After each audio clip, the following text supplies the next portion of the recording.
Olá, você que está sintonizado com Vinha de Luz, um programa da Sociedade de Divulgação Espírita Alta de Souza. Aqui, o seu amigo Murilo Brito, que em nome do nosso querido Mestre Jesus, terá a alegria de estar com você. Fique ligado na programação de hoje. Lindos casos de Chico Xavier. Entrevista, 30 segundos Alta de Souza, mensagem da semana e culto do Evangelho no lar.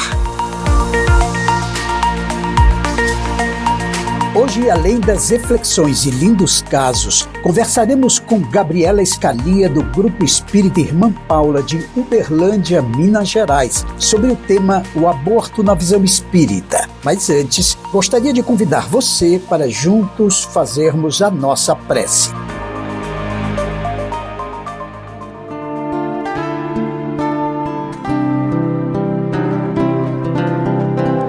Querido amigo Jesus, abençoa a nossa vida para que consigamos elevar o nosso sentimento ao mais alto e puro sentimento de amor, amando a todos sem distinção, assim como Tu nos amou. Abençoa aqueles que nos ouvem, os seus lares, familiares queridos, e que o Teu amor seja uma luz a nos guiar hoje e em todos os dias das nossas vidas.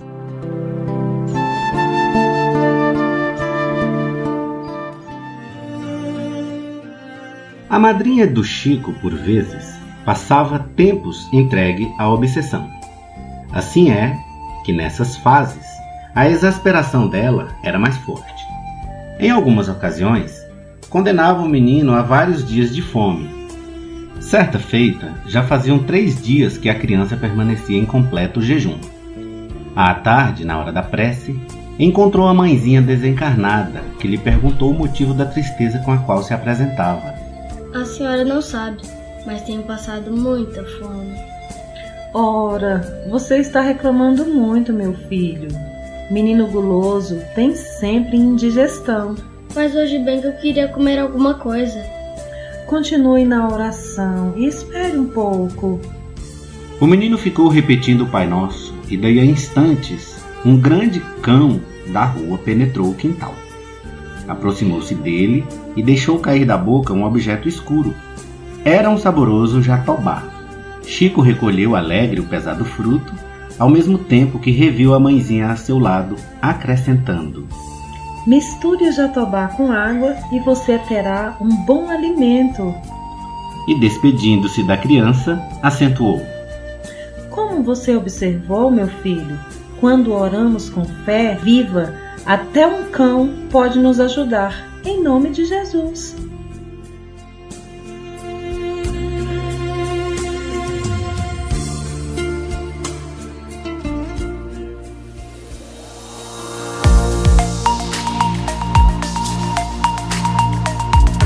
Hoje conversaremos aqui em nosso estúdio com a médica psiquiatra Gabriela Scalia Gervásio. Gabriela é trabalhadora do Grupo Espírita Paulo de Tarso, de Uberlândia, Minas Gerais, e também da Concafras. Conversaremos sobre o tema O Aborto na Visão Espírita. Gabriela, seja muito bem-vinda e obrigado, por aceitar o convite para estar conosco. Olá, Murilo. Olá, queridos ouvintes do Vinha de Luz. Bom dia, boa tarde para quem está nos ouvindo agora. E eu que agradeço esse convite para falar de um tema tão importante, Murilo? Sem dúvida. Gabriela, nós estamos naturalmente preocupados com o momento que a gente vive, sobretudo porque entendemos que a reencarnação hoje, e toda criança que nasce é um ser reencarnado, e hoje está cada dia mais difícil, a gente sabe da fila que tem para a reencarnação, e o aborto é um comprometimento desse processo reencarnatório. Mas antes até de falar do aborto em si, Gabriela, eu gostaria que você dissesse para nós o seguinte: quando inicia a vida humana e em que momento a alma se une ao corpo? Excelente pergunta, Murilo. Afinal de contas, nós não podemos começar essa conversa sem essa primeira definição. Acredito que hoje o contexto, nós vamos trazer aqui alguns aspectos, tanto das leis civis quanto também das leis divinas de acordo com a doutrina espírita, mas em qualquer contexto de discussão do aborto, precisamos compreender que a vida começa na concepção. Isso desde o Código Civil Brasileiro, no artigo 2º, onde nós vemos que a personalidade civil da pessoa começa do nascimento com vida, mas a lei põe a salvo desde a concepção os direitos do nascituro. Então, olha que interessante, neste contexto, o Código Civil, de alguma maneira, vai de encontro ao que também encontramos na pergunta 344 de O Livro dos Espíritos, que Kardec pergunta em que momento a alma se une ao corpo, compreendendo aí a alma como o espírito que vai se unir ao corpo. E lá os espíritos são categóricos, né, Murilo? Colocam que a união começa na concepção ou fecundação, né? Quando o espermatozoide se une ao óvulo. Ou seja, não é uma questão apenas filosófica, né, Gabriela? É uma questão científica, não? Perfeito. Nós compreendemos que a partir da fecundação, este ser vai se desenvolver, vai começar o processo de nidação, de implantação lá no endométrio, e a partir disso nós sabemos da multiplicação celular para que esse possa se tornar um zigoto e a partir disso então a formação do corpo físico. Então nós sabemos muito bem que aquele é um ser em potencial, já é um ser, né? Mas um indivíduo com a sua personalidade já vem com uma personalidade do espírito, mas que também ali, inclusive dentro dos códigos genéticos daquela célula, também estarão as personalidades, os aspectos da personalidade daquele ser em formação. Então, se a gente pensar nisso, né, o aborto, ele acaba com qualquer oportunidade desta personalidade se desenvolver e se aprimorar de acordo com o objetivo da encarnação. Sem dúvida. Agora, quando nós falamos de aborto, Gabriela, existe um aborto que é espontâneo e aquele que é provocado.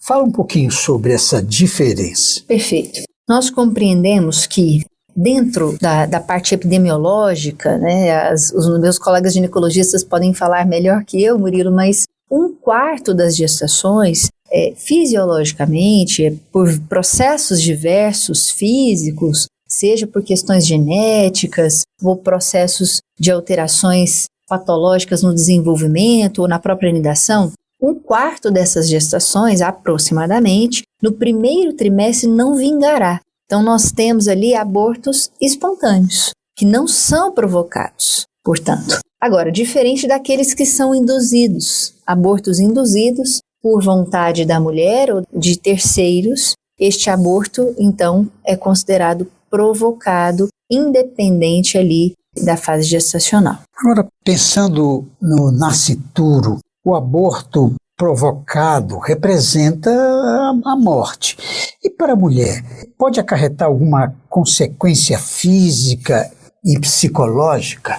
Perfeita essa pergunta. Bom, fisicamente ela está suscetível a hemorragias, infecções, complicações severas, de choque hemorrágico e até mesmo podendo evoluir para uma infertilidade a partir das lesões que são provocadas no endométrio. Dentro das condições e consequências psicológicas, né, compreendemos que as mulheres podem sim evoluir além de um processo de culpa, de remorso pelo que aconteceu. Estes processos podem se transformar, inclusive, Murilo, em transtornos mentais. Por exemplo, nós temos aqui um dado que foi feito um estudo publicado em 2023, em outubro de 2023, e avaliaram 18.207 mulheres, Murilo, que passaram pelo aborto induzido. E a avaliação foi que, em média, 34,5% dessas mulheres evoluíam com depressão pós-aborto. Agora pense, a depressão hoje já é a terceira causa relacionada a afastamento laboral, ligada à improdutividade, à piora de desempenho laboral, prejuízos dos mais diversos psicossociais para esta mulher e todos que são impactados com esse transtorno mental. Claro que a depressão não é o único transtorno mental, mas trago aqui a nível de incidência, sim, é o mais prevalente após o aborto induzido. Só para a gente entender por que eu estou dizendo que não é o único transtorno mental, em 2018 foi publicado um estudo na China que identificou uma associação importante entre aborto induzido e o aumento do comportamento suicida. Então, quando a gente está dizendo sobre pensamentos de culpa, remorso e ruminações de pensamento negativas relacionados ao processo do aborto, nós também devemos pensar o que esses pensamentos e sentimentos também podem levar, né, evoluir essas mulheres que passaram por um aborto induzido. Ou seja, né, nós temos aí não somente consequências físicas, psicológicas e espirituais. Espirituais nós acrescentamos aqui também o processo de ligação do espírito abortado àquela mãe ou aqueles envolvidos no processo de aborto, podendo gerar processos obsessivos. No livro Missionários da Luz, se você me permite, né, tem uma citação que ele coloca aqui: o aborto muito raramente, Missionários da Luz, de André Luiz, claro, né? O aborto muito raramente se verifica obedecendo a causas de nossa esfera de ação. Em regra geral, origina-se do recuo inesperado dos pais terrestres diante das sagradas obrigações assumidas ou aos excessos de leviandade e inconsciência criminosa das mães menos preparadas na responsabilidade e na compreensão para esse ministério divino.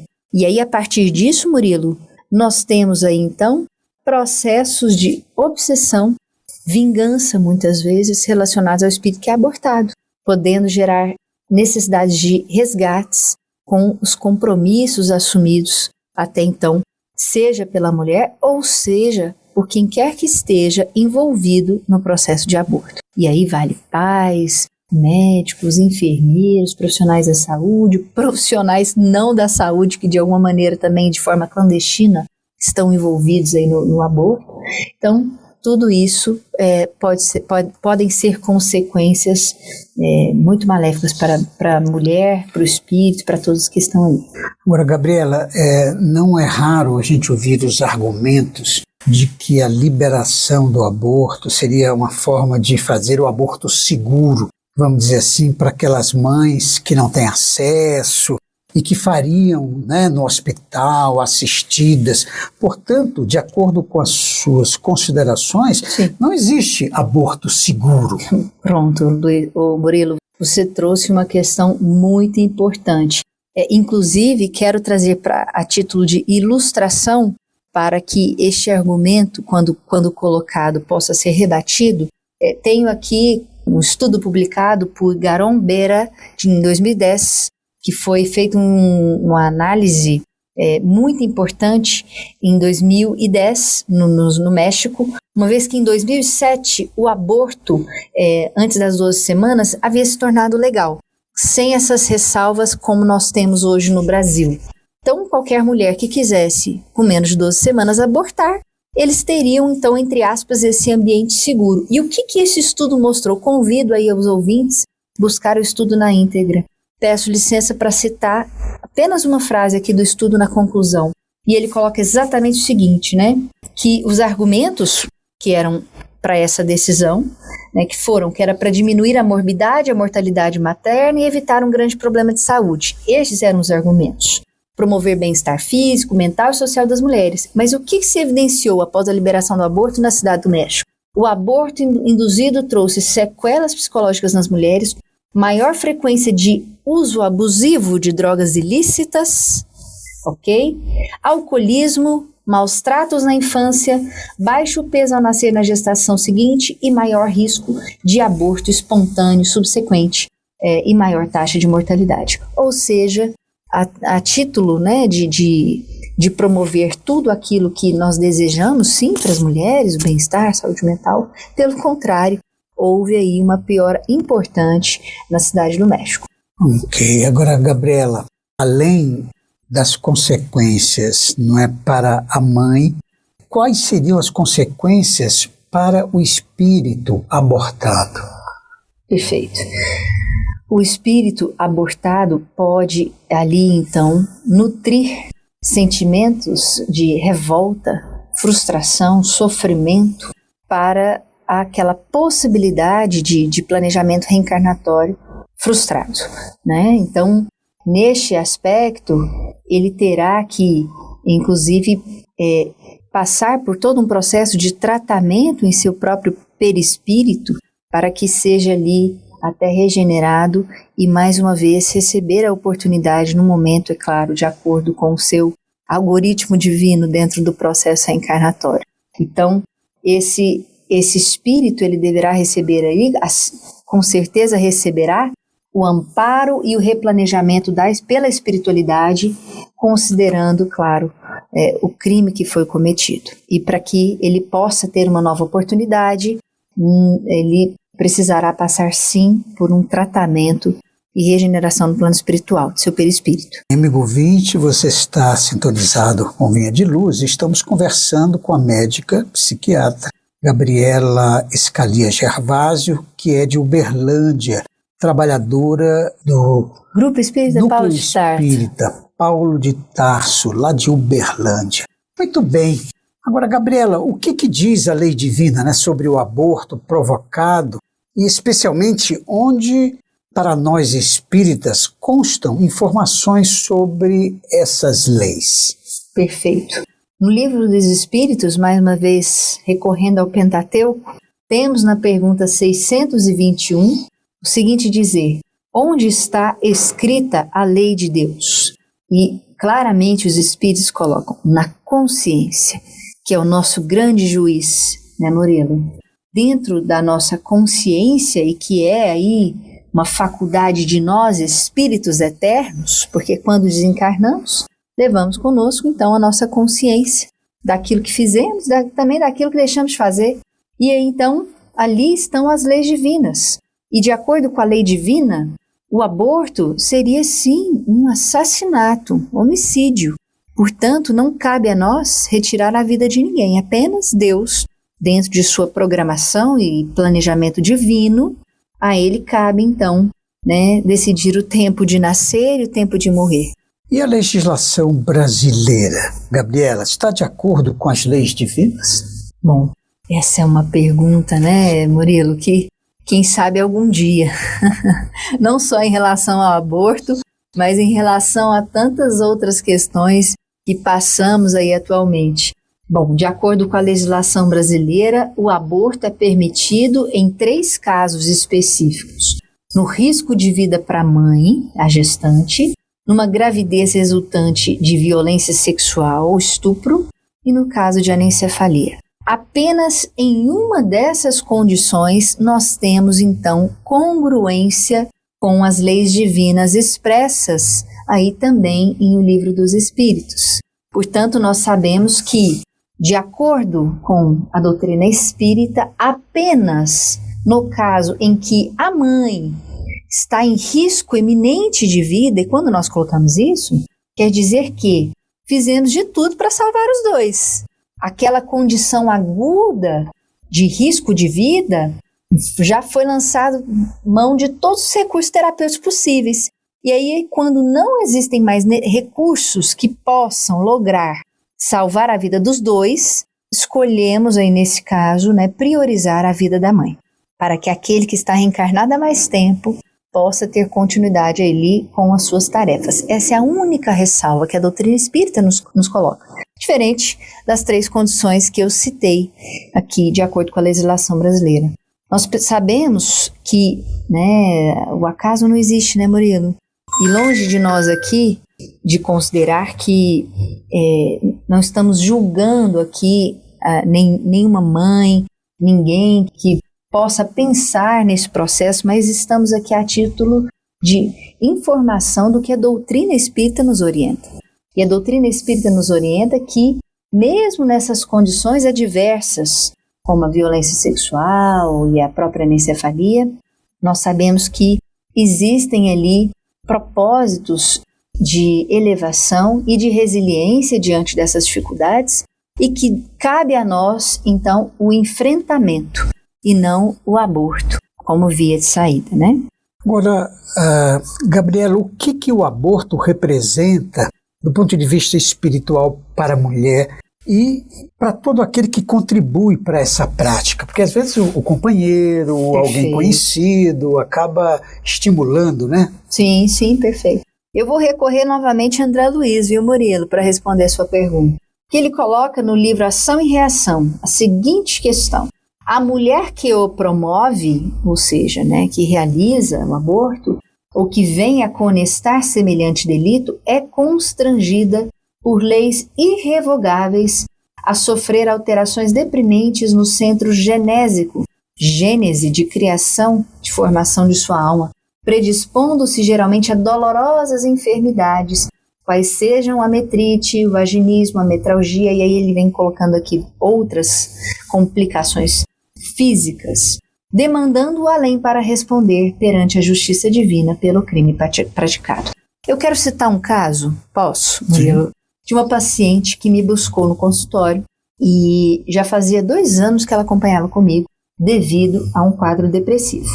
E depois de 2 anos de acompanhamento, que ela teve coragem de me dizer o seguinte: doutora, eu quero te contar uma coisa. 2 anos de acompanhamento. E a gente tinha um vínculo muito bom. E eu, pois então, né, fica à vontade. E ela falou: olha, eu carrego comigo um segredo de muitos anos, de 30 anos, que eu nunca contei pra ninguém. E aí eu perguntei o que era. Ela falou assim: quando eu tinha 18 anos, eu sofri uma violência sexual. E não contei pra ninguém porque eu me senti envergonhada daquilo. E eu engravidei. E infelizmente, por várias questões, inclusive pela minha imaturidade, palavras dela, reconheceu, eu optei pelo aborto. Mas nunca mais, doutora, nunca mais, aquele filho saiu da minha cabeça. Eu tive 2 filhas depois que me casei, mas eu busco aquele filho até hoje, como se ele ainda estivesse me esperando em algum lugar. E aí, na ocasião, ela adotou outro filho e ela sempre ficava assim: será que ele é ele? Será que de alguma maneira ele voltou para mim? E ela trazia uma dor profunda, de um arrependimento profundo de ter ali na juventude, ter provocado isso. Então, a sua consciência, a culpa, foi companheira dela, mas uma companheira amarga nos últimos 30 anos. Aqui, então, temos, de novo, você me perguntou não somente para a mulher, né, Murilo? Mas trago Emmanuel no livro Leis de Amor para responder, então, essa pergunta. Os pais que cooperam nos delitos do aborto, tanto quanto os ginecologistas que o favorecem, eu ainda acrescento aqui, enfermeiros, entre outros profissionais que participam do processo, vêm a sofrer os resultados da crueldade que praticam, atraindo sobre as próprias cabeças os sofrimentos e os desesperos das próprias vítimas, no caso os espíritos que foram abortados, relegados por eles aos percalços e sombras da vida espiritual de esferas inferiores. Isso que nos diz Emmanuel no livro Leis de Amor. Então acho que responde a nossa questão. Sem dúvida. Agora, para a gente concluir, nós estamos caminhando aí para o encerramento da nossa conversa. Gabriela, será sempre assim? Haverá sempre o aborto provocado em nosso planeta? Mas especialmente, o que fazer para mudar essa situação? Boas perguntas para a gente encerrar, né, Murilo? Áureo, no livro Universo e Vida, ele termina o livro de forma muito positiva e ele coloca assim: reinarão na terra a ordem e a paz. O amor universal será estatuto divino. Por lei, o amor universal. A terra pertencerá aos mansos de coração. Graças a Deus, né, Murilo? Então estamos fadados todos à lei do progresso. Então a lei do progresso é uma lei divina que estamos suscetíveis, todos nós, né, a esta lei. Portanto, não será sempre assim. Mas, para que não seja sempre assim, nós aqui, enquanto encarnados, que imploramos por essa oportunidade, temos que fazer alguma coisa para que a gente caminhe para esse mundo aí que Áureo descreveu, Murilo. E aí eu entendo que, não somente, né, gente, nós informarmos, orientarmos em relação ao aborto, mas também, né, meus irmãos, educar, evangelizar aqueles que nos buscam, divulgar a mensagem, a boa nova da doutrina espírita para alcançar os corações sofridos, oferecer apoio espiritual, psicológico, material, por que não, social, às mães que estão vulneráveis. Nossa realidade no Brasil é de muitas mães solo. Sabemos aí quantas mães carregam a família, os filhos, e precisam não tem nenhum tipo de rede de apoio, então não adianta, às vezes a gente só ir por um lado, mas também temos que olhar para esse outro ponto.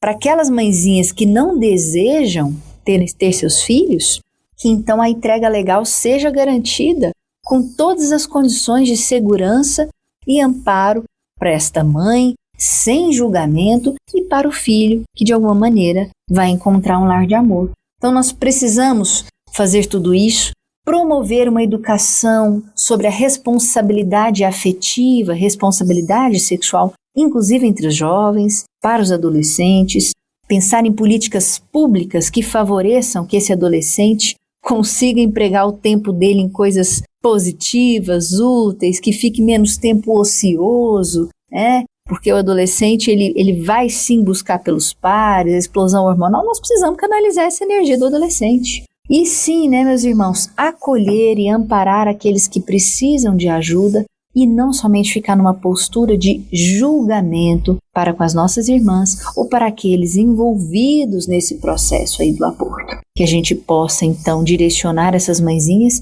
e para aquelas que já cometeram aborto, que elas possam ressignificar a sua ação através do cuidado de seus filhos ou dos filhos de outras mães que de alguma maneira também precisam de amor, cuidado e amparo para todos nós. Nesse sentido, Murilo, eu entendo que nós temos muitas coisas para fazer, a tarefa é árdua, o campo é grande aí da semeadura. Muito bem, muito obrigado, Gabriela. Esperamos ter uma nova oportunidade de conversar. Obrigada, Murilo. Grande abraço. Abraço para todos, pessoal.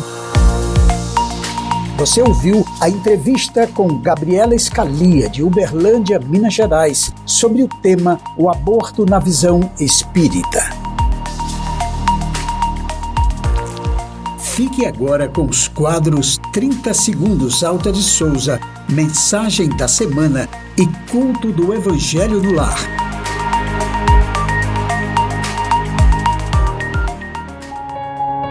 A divulgação de dados distorcidos e imprecisos sobre o número de abortos realizados no Brasil, com projeções exorbitantes, desvia o foco das reais causas de mortalidade materna. Procuram dar uma falsa legitimidade para a criação de políticas públicas que legalizem o aborto no Brasil, a pretexto de melhorar os dados da saúde da mulher. Vida sim, aborto não. Tem o homem o direito de dispor da sua vida? Não, só a Deus assiste esse direito. O suicídio voluntário importa numa transgressão desta lei. Se você pensa em suicídio, se você se sente triste, sozinho, desamparado, desesperado, peça ajuda. Procure tratamento médico e psicológico. Procure tratamento espiritual em um centro espírita. Ore, peça ajuda a Deus e ao seu anjo da guarda. Suicídio nunca. Conheça o Espiritismo. Você sabe qual é o índice de mortalidade materna no Brasil? Segundo dados do Ministério da Saúde, em 2013 houveram 522 óbitos maternos ocorridos durante gravidez e parto, sendo que a principal causa era pressão alta. Desses 522 óbitos maternos, menos de 66 foram consequência do aborto. Nós, mulheres, temos o direito a um atendimento médico de qualidade para uma gestação segura e saudável. Vida sim, aborto não. Caridade do entendimento. Agora, pois, permanecem estas três coisas: a fé, a esperança e a caridade. Porém, a maior destas é a caridade. Apóstolo Paulo, Primeira Epístola aos Coríntios, capítulo 13, versículo 13. Na sustentação do progresso espiritual, precisamos tanto da caridade quanto do ar que nos assegura o equilíbrio orgânico. Lembra-te de que a interdependência é o regime instituído por Deus para a estabilidade de todo o universo, e não ouvides a compreensão que devemos a todas as criaturas. Compreensão que se exprima através de tolerância e bondade incessantes, na sadia convicção de que ajudando aos outros é que poderemos encontrar o auxílio indispensável à própria segurança. À frente de qualquer problema complexo naqueles que te rodeiam, recorda que não seria justa a imposição de teus pontos de vista para que se orientem na estrada que lhes é própria. O Criador não dá cópias e cada coração obedece a sistema particular de impulsos evolutivos. Só o amor é o clima adequado ao entrelaçamento de todos os seres da criação, e somente através dele nos integraremos na sintonia excelsa da vida. Guarda, em todas as fases do caminho, a caridade que identifica a presença do Senhor nos caminhos alheios, respeitando-lhes a configuração com que se apresentam. Não te esqueças de que ninguém é ignorante porque o deseje, e estendendo fraternos braços aos que respiram atribulados na sombra, diminuirás a penúria que se extinguirá, por fim, no mundo, quando cada consciência ajustar-se à obrigação de servir sem mágoa e sem reclamar. É que permaneceremos felizes na ascensão para Deus. Mensagem do livro Ceifa de Luz, psicografia de Francisco Cândido Xavier, pelo Espírito Emmanuel.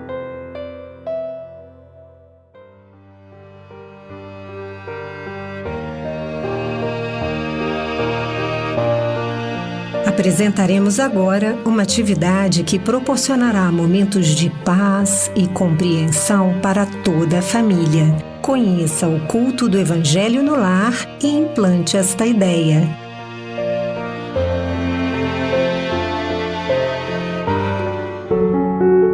Por quê? Para quê? Como e quando realizar o culto do Evangelho no lar? Respostas a essas e a tantas outras questões daremos neste quadro baseado no Evangelho segundo o Espiritismo e na obra Paz em Casa, Paz no Mundo, Culto do Evangelho no Lar, ambos da editora Alta de Souza. Siga conosco. Respondendo às perguntas por que e para que realizar o culto do Evangelho no lar, o Espírito Teresa de Brito, no livro Vereda Familiar, nos diz: o lar sofre a carência do Cristo, vivo e ativo, em suas engrenagens em processo de emperramento. A família padece a falta dessa divina presença em sua ação cotidiana.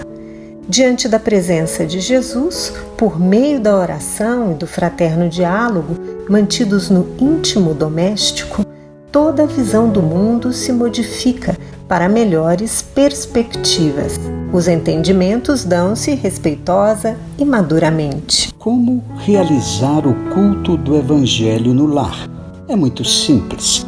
Primeiro, você e sua família escolhem um dia na semana, no horário em que todos, ou pelo menos a maior parte da família, possa se reunir para o culto. E no dia combinado, harmonize o ambiente, desligando a TV e deixando uma música suave e tranquila que transmita bem-estar. Enquanto isso, prepare uma jarra com água para ser fluidificada. Separe o Evangelho e uma mensagem. Na hora do culto, faça a leitura da mensagem.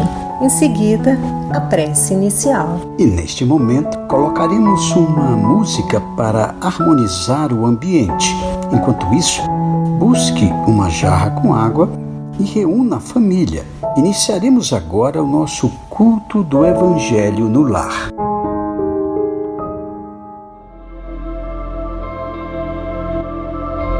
Coragem. Não percas a esperança ante as sombras da estrada. Provações aparecem, silencia e trabalha. Carência de recursos, Deus nos supre de forças. Inquietações à frente, o amparo vem de Deus.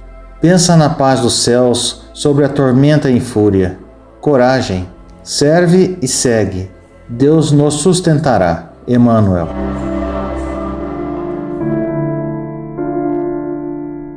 Senhor Jesus, agradecemos pelo nosso dia e rogamos a vossa proteção aos que nos ouvem, na certeza de que a misericórdia do Pai nos envolverá em paz, alegria, saúde e amor. Sustenta-nos, Senhor, nos momentos de fraqueza e que a tua divina luz, Mestre querido, permaneça em nossos corações hoje, amanhã e em todos os dias das nossas vidas.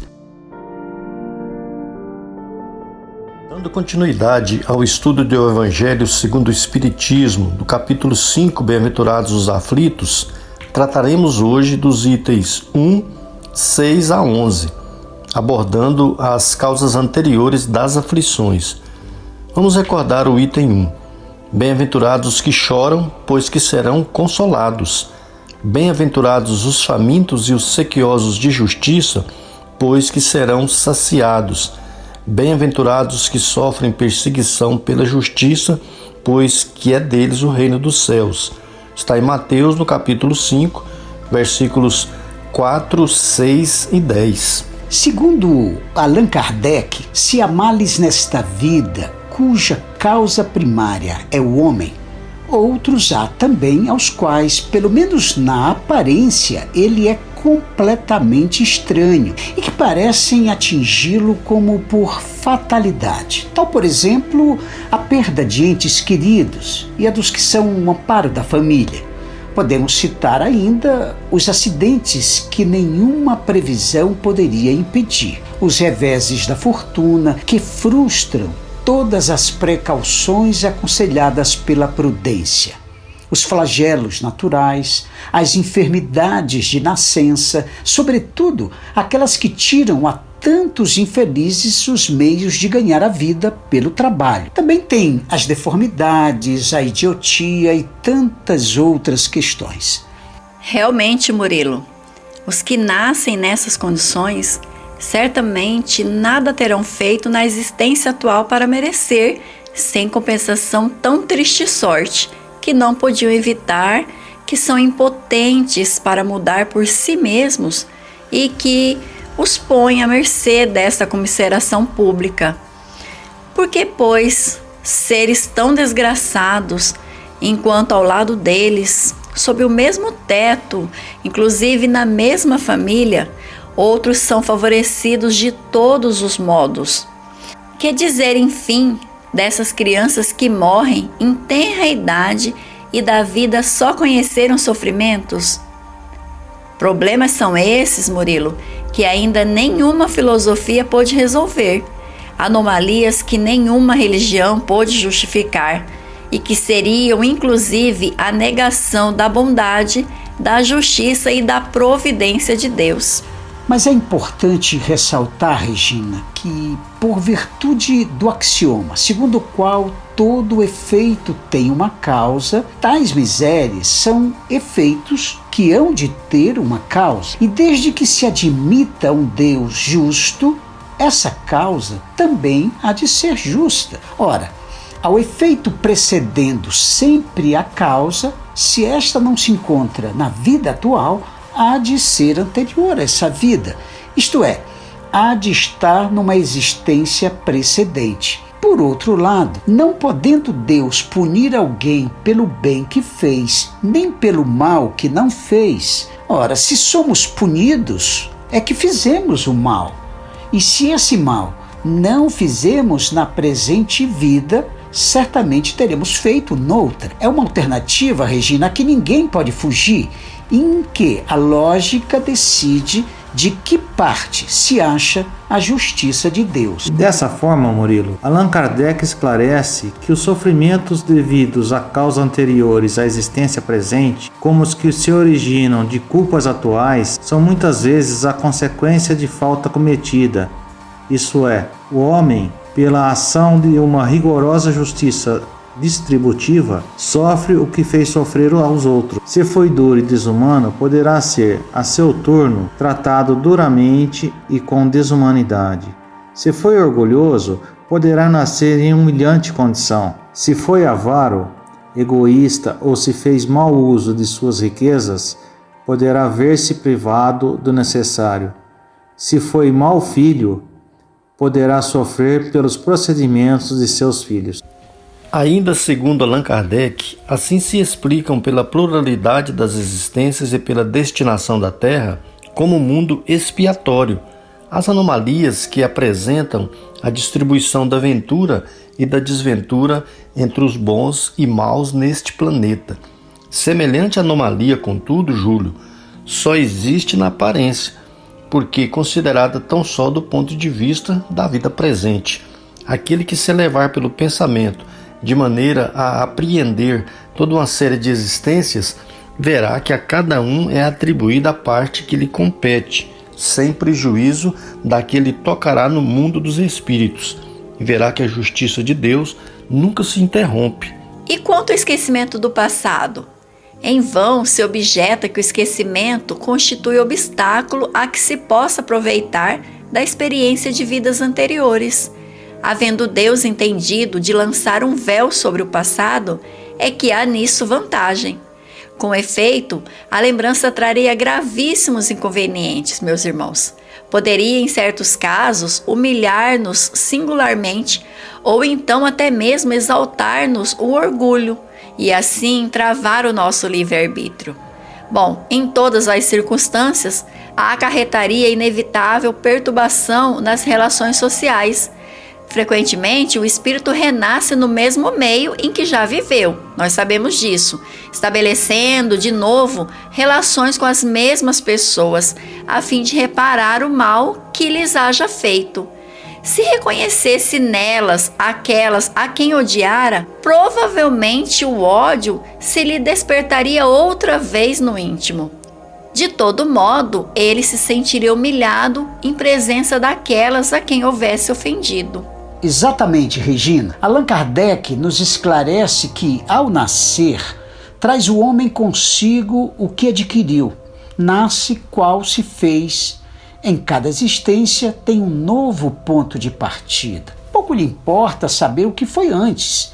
Se se vê punido, é que praticou o mal. Suas atuais tendências más indicam o que lhe resta a corrigir em si próprio, e é nisso que deve concentrar-se, concentrar toda a sua atenção. Porquanto, daquilo de que se acha corrigido completamente, nenhum traço mais conservará. As boas resoluções que tomou são a voz da consciência, advertindo do que é bem e do que é mal, e dando-lhe forças para resistir às tentações. Muito bem, na semana que vem daremos continuidade ao nosso estudo deste capítulo. E caminhando para o encerramento do nosso culto do Evangelho no Lar, ouçamos a prece com a fluidificação da água.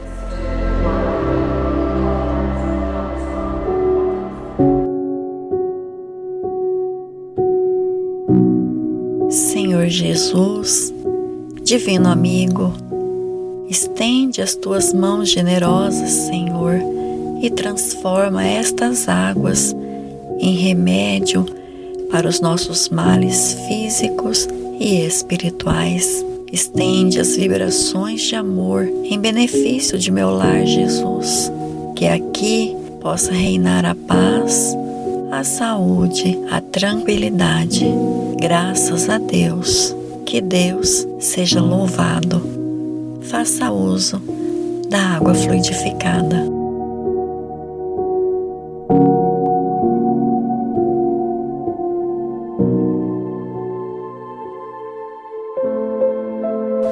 Se você quiser conhecer sobre a campanha mundial do Evangelho em Casa, acesse globaljesus.net. Gostaríamos de agradecer a participação e as vibrações de todos, lembrando que na semana que vem estaremos aqui conversando sobre um novo trecho do Evangelho segundo o Espiritismo, no quadro Culto do Evangelho no Lar. Implante esta ideia. Até lá, amigos!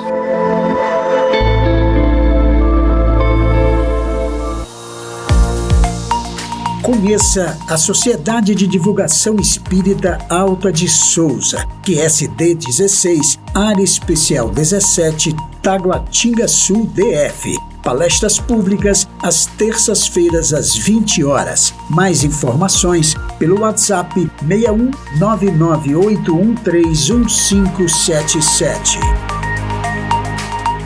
Caro ouvinte, chegamos ao final do Vinha de Luz, um programa da Sociedade de Divulgação Espírita Alta de Souza. Obrigado pela sua companhia amiga e até o próximo programa.